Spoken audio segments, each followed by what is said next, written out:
shave our head in our absence. Meaning people go and bring programs we are not part of. And they come because they are carrying titles or labels that are too big. They want to shove it down our throat.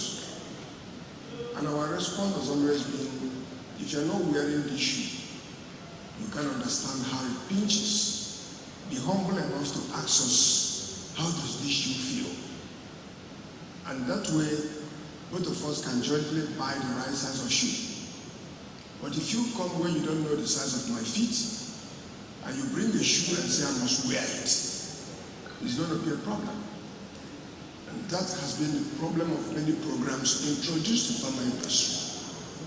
So if now we are starting like this, by starting to hold this kind of meeting and engage and define a roadmap, we will get it right. So thank you all. I will come to the point of everybody has talked about challenges. WHO last week I mentioned it all.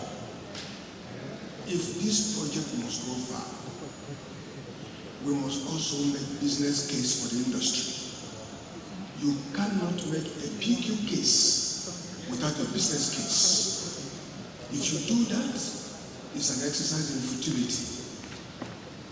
We started it, a CEO who were in the first race is in this room. And they will tell you it doesn't come cheap. And so when you do it and there's no business case, the company will collapse. And we will go from 168 we are today, our number will be going down. So, on behalf of PMG Man, I don't want to turn this into a speech because if I start, it will be difficult to stop. Because there are just so many things to say. I want to thank NAFDAC for the role NAFDAC has played over the years. And in saying that, Dr. Adigwe knows everything about what I'm saying. Permanent Secretary, sir, PMG Man would want to see in this journey a coordinated and systematic approach. We are saying this because as a regulated industry, so many times we have conflicting interventions that almost gets us confused. So in this journey of PQ, we want all stakeholders in the room carried along. We don't want to start and we start getting sideways queries. Professor Nyakora knows what I'm talking about. Dr. Adigwe knows what I'm talking about.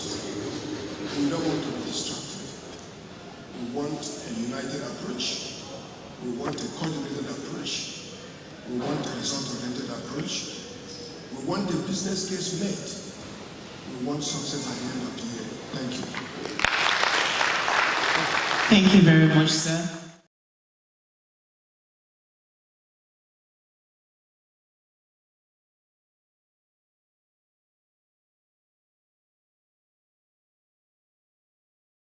Someone very special in our midst, a captain of industry, trail in West Africa and in Africa at large. I would like us to put a round of applause for the CEO. Thank you very much, ma'am, for honoring us with your presence. A round of applause. She's here with her daughter too. A round of applause for the MD, Executive Director. A round of applause. Thank you. All right, we'll be taking the goodwill messages by our PSN President, Professor Cyril Osifo. A round of applause for him as he comes off stage. Thank you very much, sir.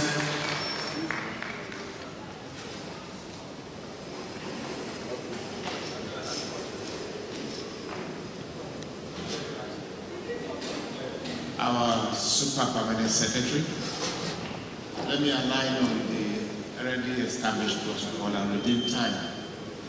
One of the things that touched my heart as a pharmacist is that in the last few weeks, there have been a lot of conversation on quality drugs, producing quality. I'm not surprised that my sister Kathy is here. And for those who have not visited her laboratory, I will engage you, I will encourage you to visit the laboratory. That we have such a thing existing as not just a thing to behold and be proud of, but to patronize and encourage that. We're working closely to make sure that universities get the benefits of having quality laboratories to be able to analyze goods and facilities. Having said that, I see that whatever we are talking about here, one of them, two things I can pick out: quality improvement. That means there's quality, but we want to improve, and then capacity building. Of course, if you have all the facilities and you don't have people to run the things of develop what you want in this proper way, then you have difficulties. So we need to build capacity. I will try not to take our time, but I want to mention two things. And I'm happy that two persons who never agreed because of what they normally do. And because if you meet them, you will know they are go-getters. One of them is my brother and friend, Dr. Obi Peter Adigwe. Many people have asked whether his brother was the one that contested the last election. And of course, my good friend and brother, Professor, is shaking his head. I won't mention his name. The reason is this. I had the privilege of, as editor-in-chief, to assess a publication sent by Peter Adigwe in the Nigerian Journal of Pharmacy. And that was where we first met. I never knew him. And then this young man that disagreed with Peter also had the opportunity, one, to be the external examiner for his PhD. And I can divulge this, and I also assessed him for his professorship as well. And I must say that these people, for them to have come together to produce what we have here, cannot be just be thrown over with the left hand, but rather we should appreciate what they've done, and they are leading us in the right step to make sure that we actually have good things happening in the pharmaceutical industry. Dr. Akwa, you know we're on the board of NIPRID, and I saw how excited you were when the DG produced some of the things they are going to show us later.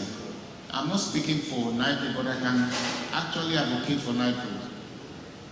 When you look at what NIPRID has produced, you won't leave here without partnering with them, because they are doing the right thing. And so I want us to encourage them. I want us to do the best to be able to put Nigeria forward. APIs, that is what we really need to be able to move forward. And I hope the regulatory agencies will be able to partner with these people such that the best will come to us. Thank you very much.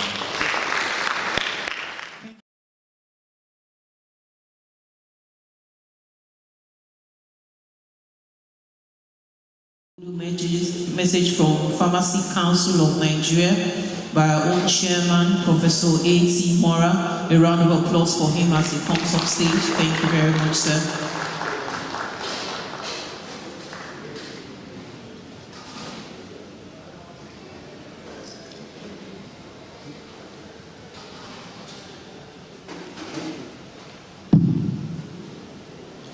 The Permanent Secretary, Federal Ministry of Health, Wale Mahmoud Momon,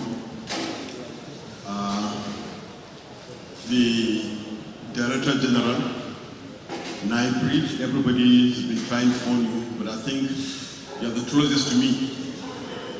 You are my neighbor in Idu, member of my council, and at the time when you had no water, Pharmacy Council was giving you water. But now you have money. You have money now, you don't look at us again. You can have functions in a place like this, but as we on our own, we have to rent canopies.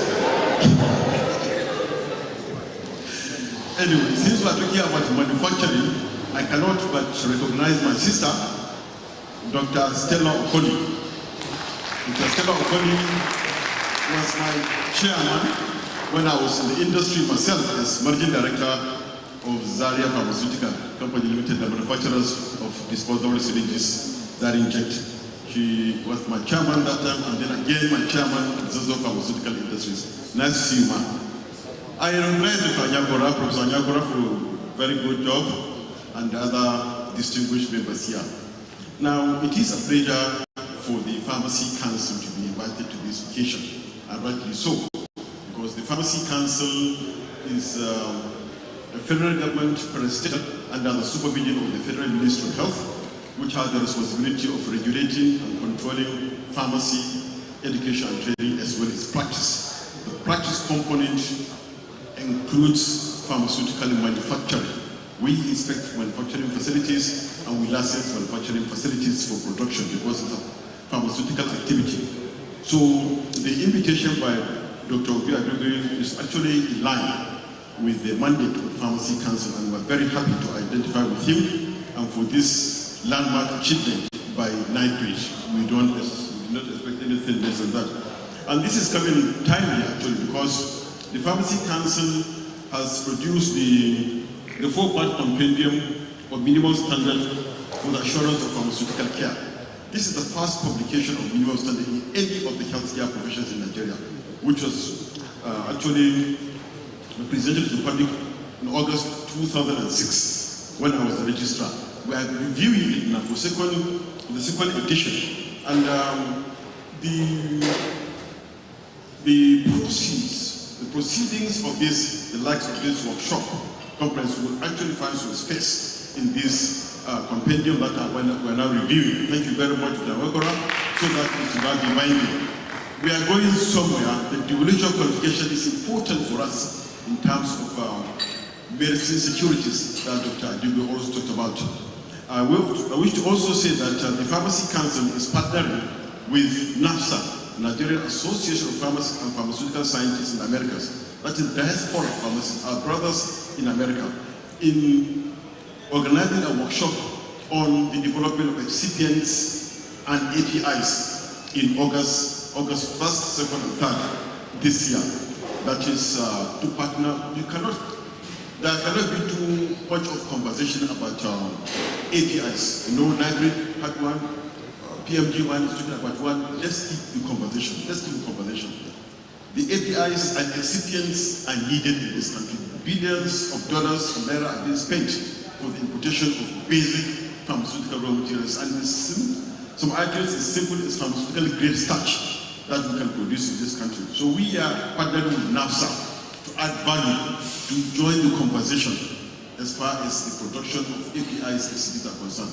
With these few remarks, it's once again my pleasure to congratulate NIPRID, Dr. Nyakora, for this development, and I wish us a fantastic time. Thank you very much.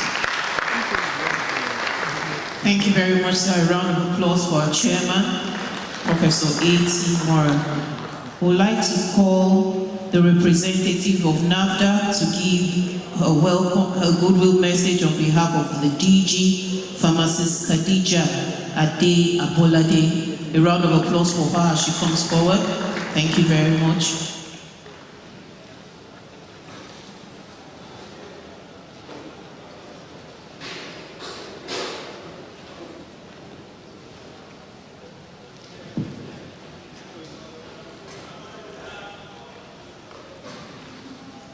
The Permanent Secretary, sir, I would also like to align myself with the already established protocols. On behalf of the DG NAFDA, who is unavoidably absent, I wish to express her excitement and appreciation on this conversation that is being initiated or is being continued by NIPRID and Bloom Public Health. I would just want to give a little background to the role NAFDAC has played in the WHO pre-qualification program in Nigeria. Around 2007, and I think some of the CEOs here can bear me witness, the late Professor Dora Kuyili, the then DG of NAFDAC, met with some manufacturers, pharmaceutical manufacturers, and she brought up the idea of Nigerian manufacturers being able to implement WHO GMP standards. And there was an uproar in the hall. And it's like, you must be joking. Is that really possible? You know. Then again in 2011, the then DG of NAFDAC, Dr. Paul Ohi, went with some CEOs of pharmaceutical manufacturers, some of them are here, to WHO headquarters in Geneva to start the conversation of Nigerian companies having pre-qualified products. By 2013, we had 4 companies that had been certified to be WHO GMP compliant. And I make bold to say that the main person that said it was a joke to comply with WHO GMP standards was the CEO of one of those companies as at that time. But again, as of today, we have only 2 of those companies left in this WHO PQ journey due to so many factors. But with the launch of this program, I think we are starting again on a new note to improve on what has been done. And for us to go forward, I think we should look at the root cause or root causes of what cost to those 2 companies that are no more in the race, what cost their departure or what caused them to go off the race after investing so much. We have heard it here, WHO pre-qualification is not cheap. It is a huge investment, and we must commend the Nigerian manufacturers for taking that bold step. So we need to start looking at what is the root cause of having lost those 2 companies that are out of the race, because it's only when we identify those root causes that we can actually implement the right actions for us to move forward. So some of the lessons learned there is that in Nigeria, and it has been said here this morning, nothing is actually impossible for us to achieve. We have the capacity, we have the resilience, we have the commitment. Because Professor Yakora mentioned earlier that there was a GMP roadmap project implemented by USPPQM and NAFDAC at that time. And that gave us a lot of insight into the standards or the level of operations of our manufacturers. And following that, we have seen a lot of improvements and a lot of commitment from our manufacturers. Still saying that nothing is impossible. We have so many companies that have built brand new facilities, and we have so many more coming on board. So again, the DG NAFDAC wants us to look at innovative measures that will make the investment by the industry sustainable, and then for us to have more incentives that would ensure that these investments are sustainable and that Nigeria can actually take its rightful place in the pharmaceutical industry in the sector. I would like to congratulate NIPRID and Bloom Public Health for this huge step, and we can only do it well and get it done right this time. Thank you very much.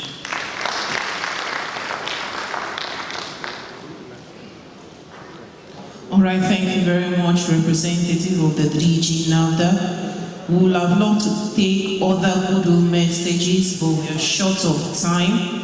We appreciate once again the presence of Professor Olubayo Kunle of Standard of Organization of Nigeria.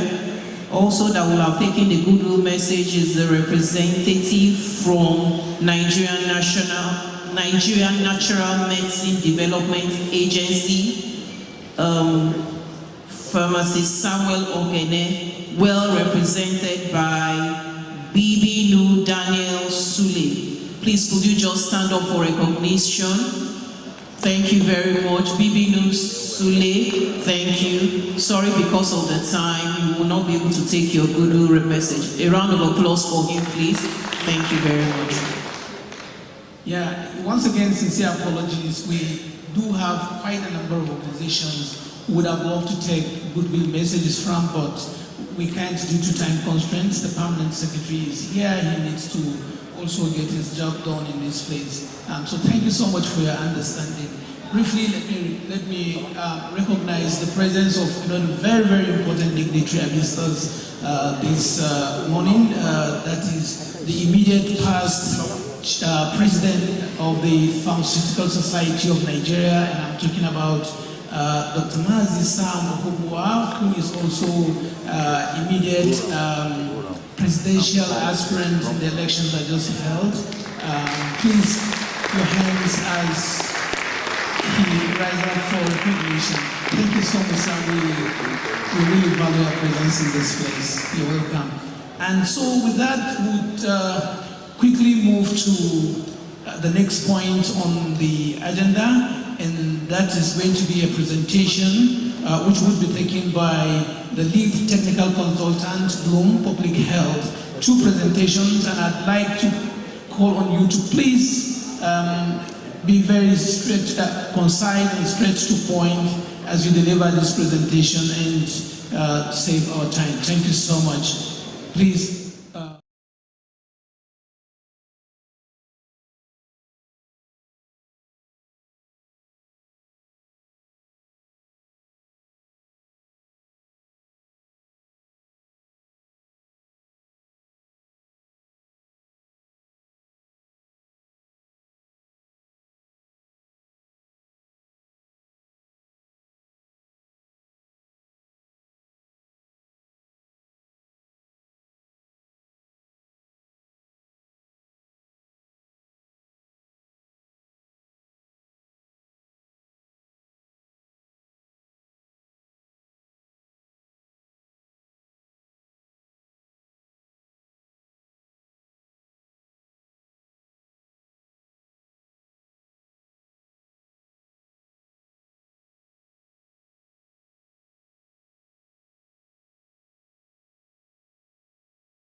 December.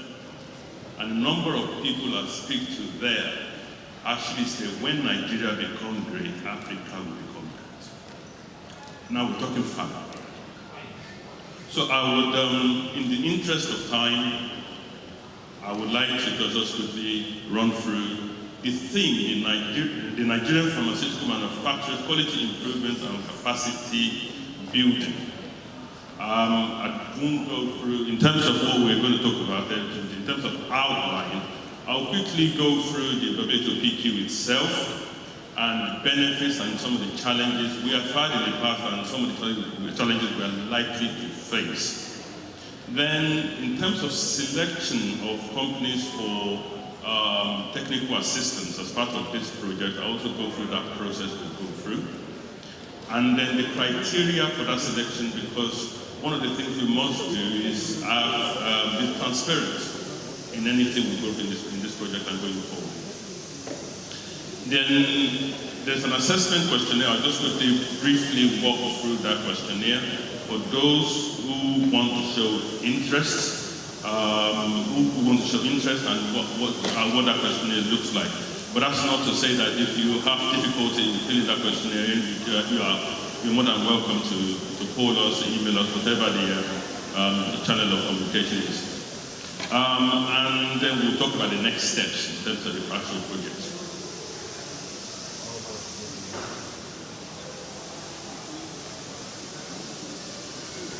Next slide, please. So in terms of WHO pre-qualification, it's a project, WHO Pre-Qualification is a program that was actually started by WHO in 2001, like the WHO country director have said.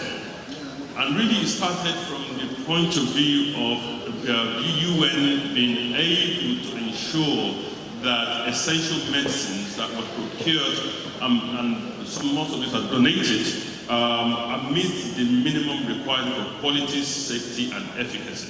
That is to say that the product has been developed, manufactured, distributed in the right way, and secondly, we are choosing the right manufacturer for those products. So,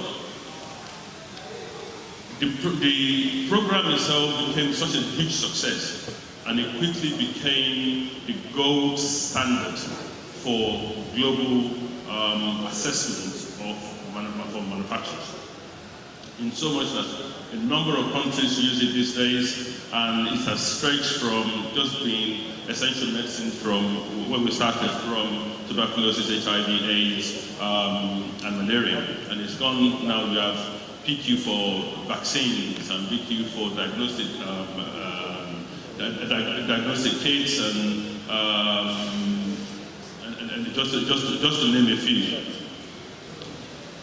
So, moving forward. So basically where we are at the moment, that PQ has become, is a way of facilitating that we have products of good quality, safe, and efficacious globally. So it has become the backbone of the global health procurement of medicinal products. Now, I was listening to Professor Ayafra earlier on in terms of, it wasn't actually, it was Dr. Obi, earlier on regarding how much we're actually losing as a country. So when we talk about what are the benefits, which I will come to earlier on, later on, sorry, we look at the amount of medicines, essential medicines especially, that are donated to Africa. Let's not forget, we talk about Nigeria, to Africa, and yet we cannot partake in that process, in the procurement process. That's what we need to change the narrative. And when we start changing the narrative, then we move in somewhere. Next slide, please. So I'm going to talk very briefly again about the PQ process itself. So basically, there are three elements I want us to consider here in terms of the active pharmaceutical ingredient that goes into the product. So that is as important as the finished pharmaceutical itself. So you can either go through two routes, either the number of API that are pre-qualified by the WHO now, and alternatively, you can go through the drug master file route. So once you have a drug, you also now need to consider the product dossier. And then obviously, as part of that, your GMP compliance. Next slide, please. So when we talk about the benefits of WHO PQ, the number one thing I would say is very straightforward. For the manufacturers, increase sales and revenue through being able to participate in the procurement processes. And obviously, as for Nigeria and African economy as overall, foreign exchange income for the economy is an important one. Then we have access to quality medicine for our citizens. And for me, if we get this right, it will actually become the transformational change for the pharmaceutical industry in Nigeria and become a catalyst for our self-sufficiency in Africa that we talk about all the time. So an alignment with the WHO standards also creates a competitive advantage with opportunities for us to supply other markets, stringent regulatory markets such as the EU, the UK, Canada, Basically, what we're saying is, when we get this right, the opportunities are huge. Because the WHO GMP standard is almost word for word with the PICS GMP standard, which is exactly the same as the EU GMP standard. So if you can meet the WHO GMP standard, then you're meeting global GMP standards. So again, when we say opportunities again, imagine the amount of people that will come to us for contract manufacturing. At a time when the EU, the UK, and the European industry are at a crossroads. Do we go to India, or do we go to China? And there's also, we can create another avenue for them, a place called Nigeria, where we have the industries that are established, where they can come and produce good, safe, quality medicines. Next slide, please. In terms of challenges, and the challenges that we have faced, and the challenges we are likely to face, the number one thing there, and I've heard different people talk about this today, which is around high capital investments. And high capital investments because a number of our manufacturers still have to upgrade the facility. Many have done a fantastic job in doing that, and they will attest to the fact that it's not cheap. It's an expensive project, and unless there is, I think somebody mentioned earlier, and I can't remember exactly who, the business case for doing this, it becomes very difficult. Also, there is a need to fill gaps in our quality systems. And bioequivalence and bioavailability studies is another challenge that we have had and we potentially could have. But the whole point of this project is to provide solutions to some of those challenges. Now, obviously, there's technical expertise challenge, and in terms of the actual WHO PQ process itself, the representative from NAFDAC mentioned earlier on about being able to get to the root cause of some of these issues in order for us to be able to move forward. And that's one of the things that we do need to do in terms of, do we understand the PQ process itself? And that's one of the things that we've had to do differently as part of this project to make sure that we do get it right this time. Dossier compilation. Like we've said, 4 companies in 2014 were announced by WHO as meeting the GMP standard. But then we struggled with the other side of it, which is to put a dossier together that is accessible for WHO. Again, that's a challenge. Then GMP and GDP expertise is a challenge. Then the uncertainties over patronage is a big challenge I think we do need to get to, because you can have the best product in the world, you can have the best facilities, the best quality systems. If we do not support the manufacturers, then it's a problem. It's a challenge, but I'm pretty sure that with the joined up efforts and collaboration amongst ourselves is something that is not insurmountable. Then high operational costs. Today we import materials, we import equipment and other resources. Then we have infrastructural issues. When you add all those things together, of course we're going to be more expensive than our competitors who don't have those issues. So again, we need to deal with all those things. Those are the challenges, some of the challenges we're likely to face. Now, where I believe this project is different is that next challenge, next slide please. Where this project is different is that we are actually addressing most of those challenges I just mentioned by having targeted technical assistance based on documented gap analysis for each manufacturer. So we're dealing with the capacity issues in terms of what each individual companies need to get over the line. We're not just talking GMP this time, we're also talking about dossier. So that's one of the biggest challenges we're going to face.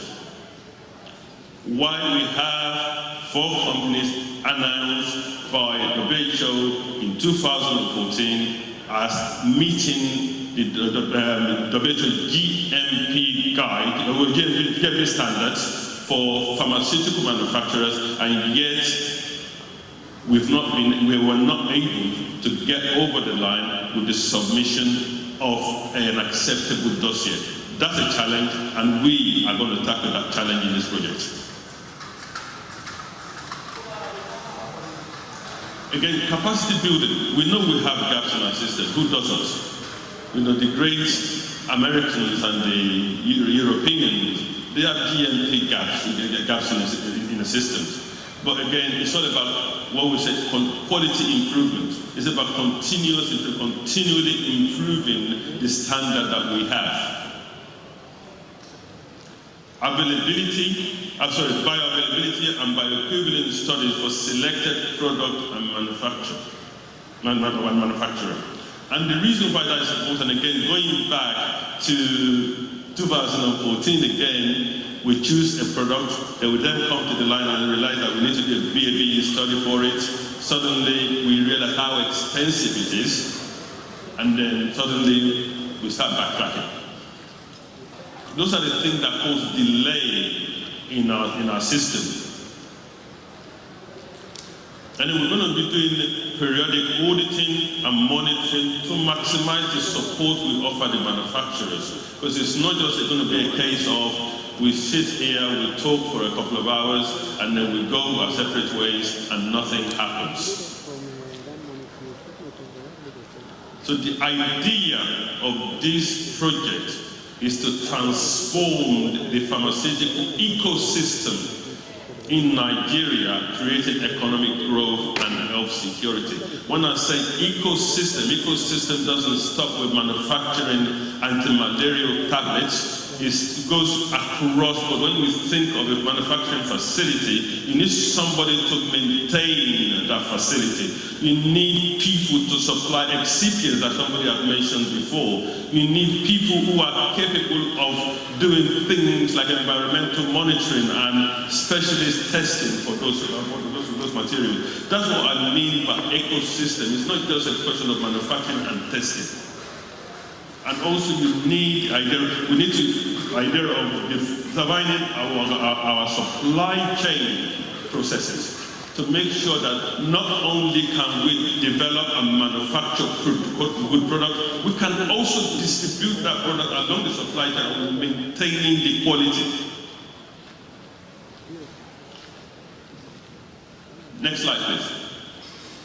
So in terms of, obviously, the ideal situation is to sit here and stand here today and say, we're going to support every manufacturer in Nigeria. In a way, yes, we are doing that because we're also doing technical assistance and training and workshops for all manufacturers.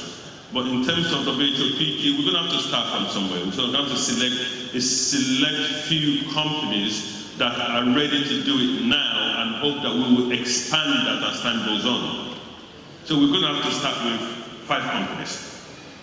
And to get through the selection of who those 5 companies are, that we'll start with the expression of interest.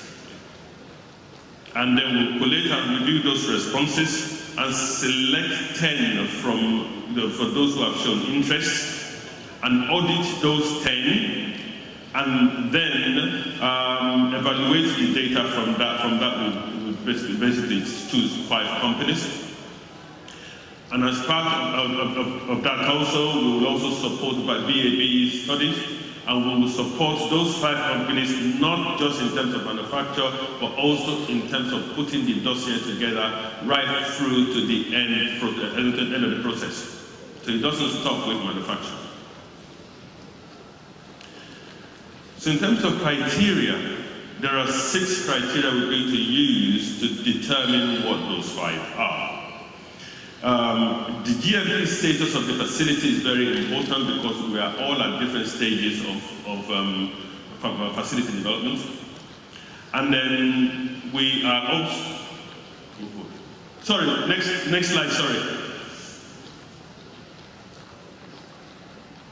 I'll start that again. So this is basically the selection criteria. So there are 6 of them that we're going to use to assess each of the manufacturers that have shown interest. The first one is GMP status of the facility. So obviously those who are closer to being ready will be given preference in terms of the facility.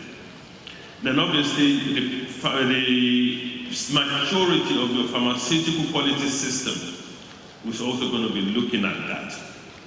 We're also going to be looking at experience in terms of putting together a dossier in a CTD format. CTD basically means Common Technical Document, which is a global standard for submitting dossier for assessment.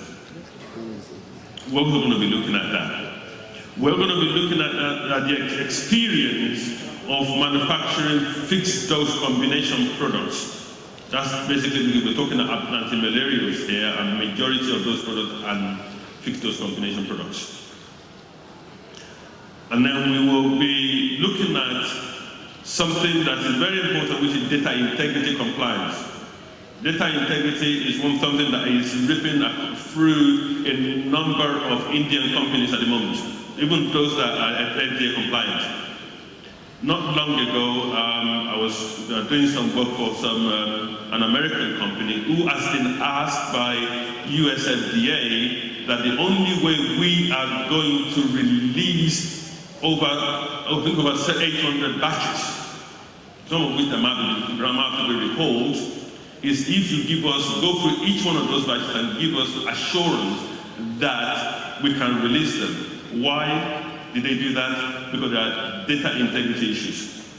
That was the biggest concern. So data integrity is something I expect WHO to take seriously when they come to see us. That's why it's part of the one of our criteria. And then the last one, there's what's sustainability. Yes, it's all well and good.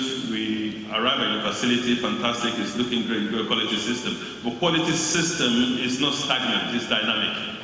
You have to be looking at continually improving your system because the world doesn't stay the same. If I give you an example, just before the pandemic, if anybody asked me about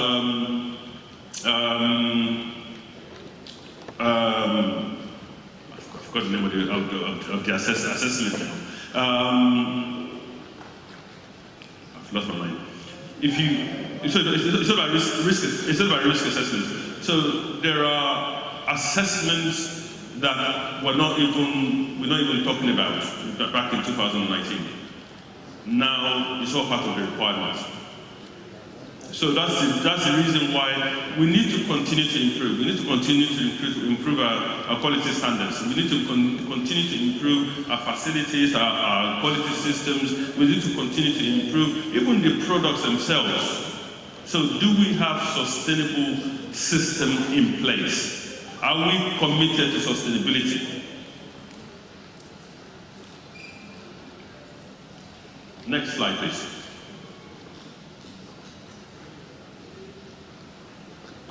I'm going to quickly walk through the assessment process.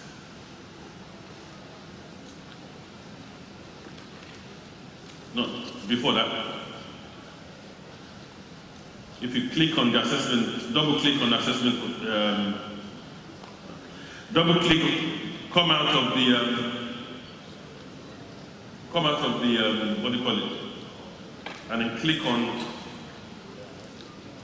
double click. If you come out of the full screen, come out of full screen.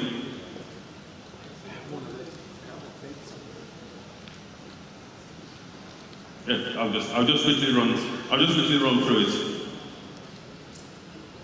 It's not working. It's working my end, but it's not working at your end, but it's okay. So basically, there are three stages. Well, there are three sections that we need to.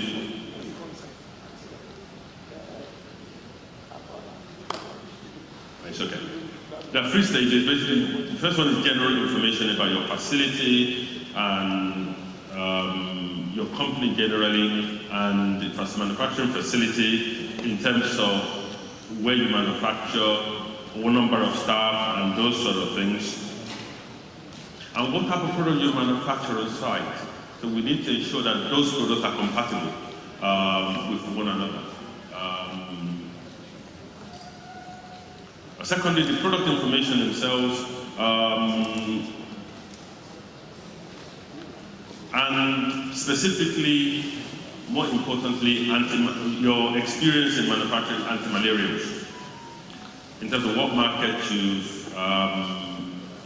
supplied, and also your experience with putting marketing authorization together, API drug master file, bioavailability studies, approved dossier, and common technical, approved common technical document dossier, if you have it. So those are the kind of things that we want to know, so that one is to be able to tell where you are on the journey, and secondly, to be able to tell us how we're going to support you.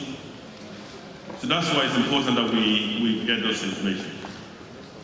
Moving forward, I think we can go to, I'm on section 2.4, by the way. We also want to understand the market you supply. Whether you supply just the Nigerian market, the ECOWAS market, other African markets, whether you support far afield, Australia, US, Canada, just to have an idea again what the your market landscape is.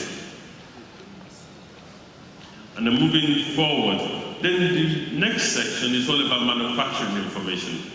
We want to know whether your facility, for example, has a manufacturing authorization, as well as GMP certificates, going on about site master file, and how you deal with third parties, for example. How you deal with material suppliers, for example.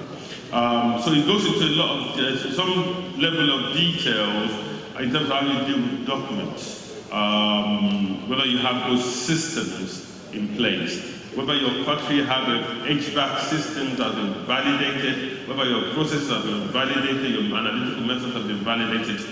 Those are essentially, that's what the, sorry.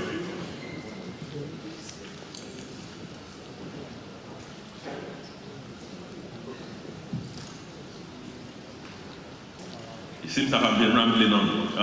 So I will step, basically what I will say with regards to the questionnaire is, once you start filling it in and you have any difficulties, please give us a call or send us an email, whichever channel communication is convenient for you. We are at the end of the line to support you along every step of the way. We can go back to the presentation, if you don't mind.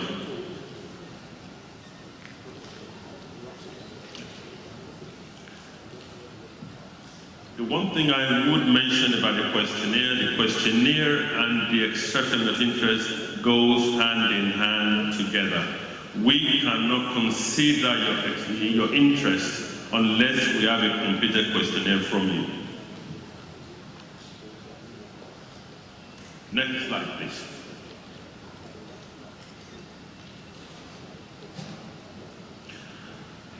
So what do we, from manufacturer's point of view, what do we pray that we get from you?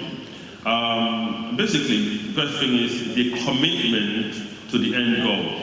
a commitment that we are all in this together, whether you are a manufacturer, a regulator, or sponsor, we are all in this together. And it is that commitment we need from you. And because we're trying to help you, and we can't help you unless we know what the issues are, we need all of us to be open and transparent all the way through the process. And obviously, we're all working together here is a collaborative approach we need, and pursuit of excellence. And I believe we are on the verge of excellence, and committed to continuous improvement. So in terms of next steps, the EOI advert, I believe, will go out by Monday. So please be expecting that. And the deadline for that is on the 12th of May for you making your interest known. Then there is the selection of the manufacturers, which will happen by the 17th of May, and then notification to all applicants basically no later than 19th of May. And then we'll start working on auditing those manufacturers. While we are doing that, I'd like to have a technical workshop for all manufacturers in Nigeria in May. Again, you'll be notified of that, and you'll be part of the overall planning of that. And then obviously, the evaluation of the data we have in June, obviously we're going to audit 10 facilities. In June, we evaluate the 10 facilities, and then from there we'll select 5 manufacturers for technical assistance. And there will be another technical workshop for selected manufacturers in August, September. But the point of the matter, the point I'm trying to make is, today we're not just talking, and it stops here. The work starts immediately. Sorry, I'm coming to the end, so I'm rounding up. Coming to, and then next slide, please.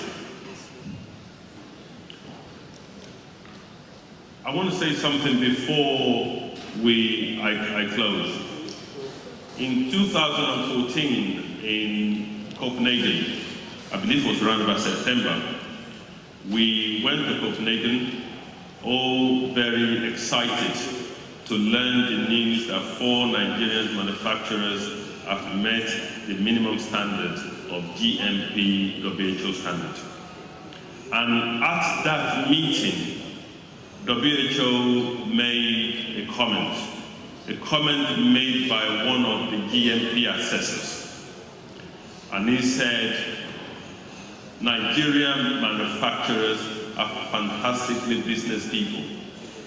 And I will add to that, Nigerian manufacturers are very patriotic people. Patriotic because it's a difficult environment to operate in, and yet the commitment to achieve excellence was there.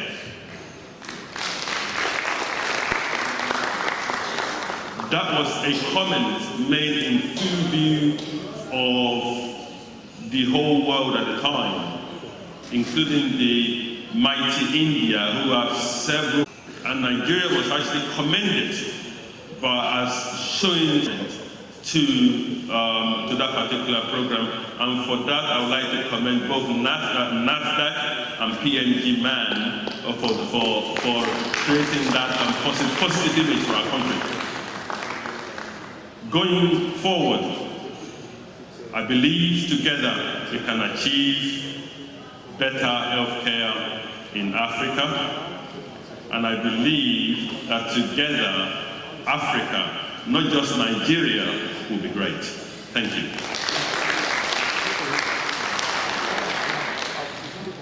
Thank you very much. A round of applause for our consultant from Blue Public Health. All right, we'll be shuffling.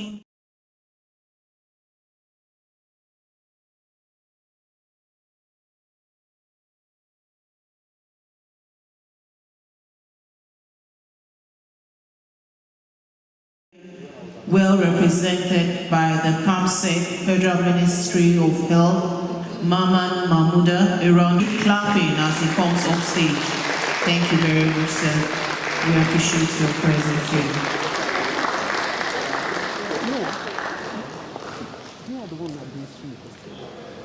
Sister, let me start with C. So when you say they should clap for me and give me, it's like you are transforming me into a politician. I accept it.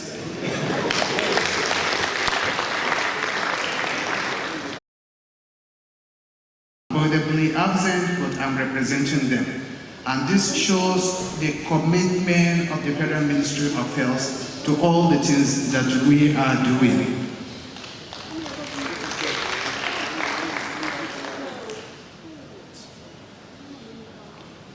Healthcare service delivery, the Constitution make it mandatory that yes, we have the right to enjoy. That is why the ministry is trying to do whatever it is, everything possible to make sure that the average Nigerian easily access affordable and healthcare delivery wherever it is. Let me also digress and tell a story before I reach the minister's speech. Yesterday at the margin discussions, one of our colleagues, proposed that, PAMSEC, I think this is a very good idea. COVID. The memory is still very fresh in our mind.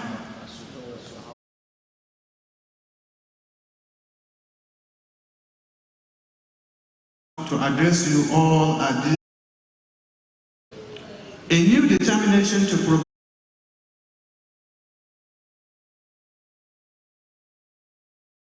and thereby have been marginalized and left behind in the complex global pharmaceutical set an ambitious target to manufacture 60% of Africa's routine vaccines needs by 2040. With concerted effort that have been made to strengthen research and development and vaccine capacities in the countries, I think this is achievable. In addition to this, strategic public-private partnership, tailor-made interventions are being made to address critical challenges that impede pharmaceutical manufacturers. In view of this, and in line with the Nigerian presidential mandate to develop innovative yet contextual interventions to research and development, is collaborating with the ministry with technological support from the Bloom Public Health in the World Bank-funded impact in order to realize the World Bank WHO Pre-Qualification status by manufacturing industries in Nigeria. This project is one of the most significant pharmaceutical interventions in recent times, thereby unlocking the plethora of opportunities for local pharmaceutical manufacturers. This includes opportunities for increased self-replication, will also confer eligibility for international donor-sponsored tenders for our locally manufactured medicines, improve capacity to manufacture products for entry into stringently contractual manufacturers for local markets, and ensure faster registration, thus positioning the pharmaceutical industry as a global competitor. Through this project, local pharmaceutical manufacturers will be provided with full technical support using internationally accepted regulatory standards and the inspection of corresponding manufacturing sites to ensure conformity with the WHO good manufacturing practices. This will guarantee the capability of these Nigerian pharmaceutical manufacturers to manufacture products that consistently meet stringent standards of quality and are fit for their intended use at no risk to the populace. I'm therefore pleased to see that this initiative is taking place in the Nigerian health sector during my tenure as a Minister of Health, and this shows that the production, regulation and supply of quality assured medicines are shared endeavor in the public and private sector. The concerted efforts of both stakeholders is essential to ensuring universal health coverage. for protection of citizens from public health challenges. I want to reiterate the government commitment to this project. Nigeria has to play a leading role in the health sector on the continent, as this was one of the ways we desire to walk the talk. On this note, I wish to charge all stakeholders present here today to work together harmoniously for successful implementations of this project. Thank you, and God bless you all.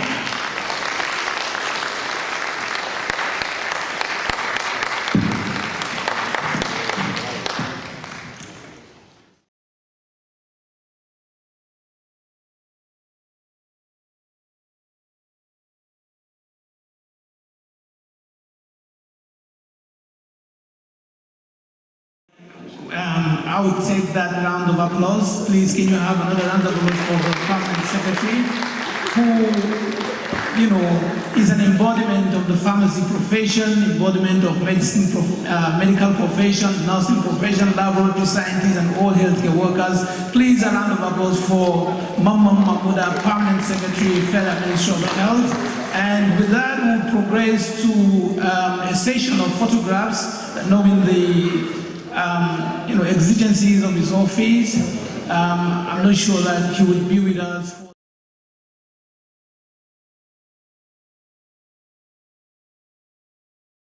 the agenda. Thank you very much. It's a session for photographs.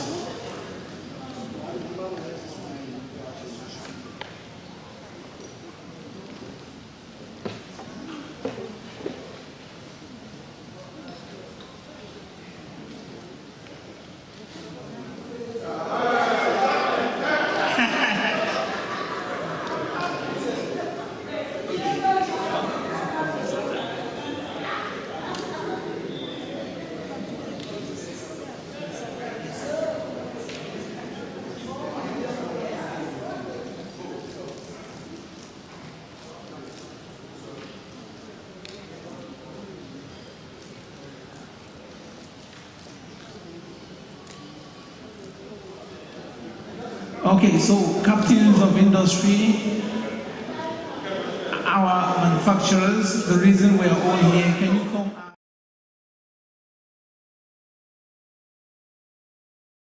CEOs, chief executive officers of pharmaceutical industries.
I guess we should have directors of the Federal Ministry of Health alongside agencies of government present, please. After these, directors of the Federal Ministry of Health, including heads of agencies of government. Yes, so you're there.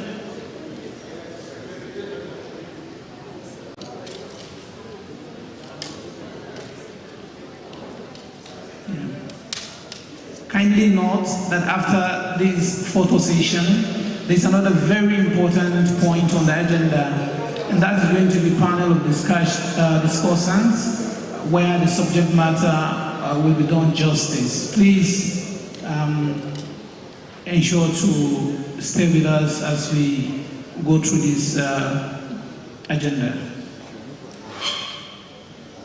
Yes, focus on me. Okay. Thank you very much.